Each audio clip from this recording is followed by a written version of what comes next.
You described the difficulties getting an organization like the CIA to allow markets to be taken seriously. Right.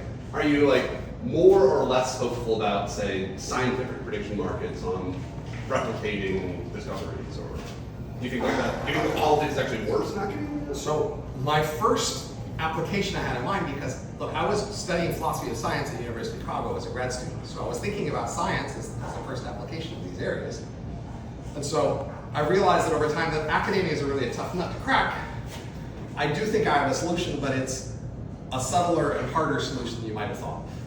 It doesn't work to just make markets legal. Academics just ignore them. It doesn't work to offer the opportunity to the funders to fund markets, because they're going to go, no. But here's what I think does work.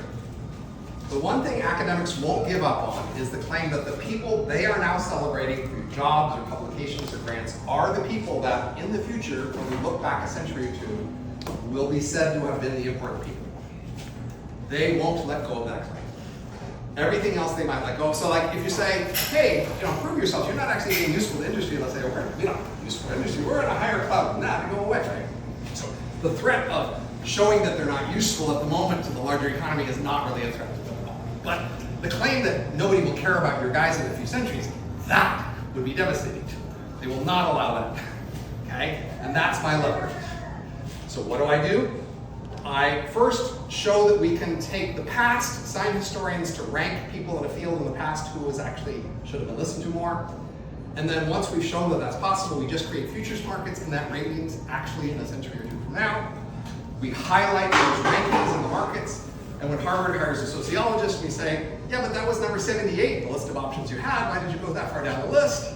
You're going to embarrass them into picking somebody higher on the list or trading in the market to move their guy out. Either way, it works to create pressure to have their actions reflect market judgments of the long-term potential of people's work. That's my solution to fixing academia. The first project is to fund these historical studies. Again, if you got some money there, let me know, but that's the limitation on that. That, I think, could reform academia by connecting it to the thing they won't let go of.